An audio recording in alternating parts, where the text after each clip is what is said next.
everybody. Today I'll be doing a bike check on my Redline right here. See Redline? Yeah, it's a good bike.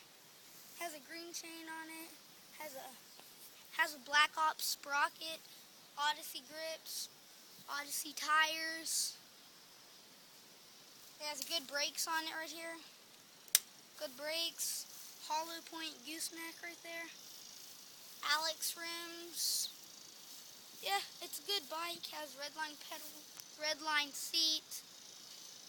Yeah, it's done me well.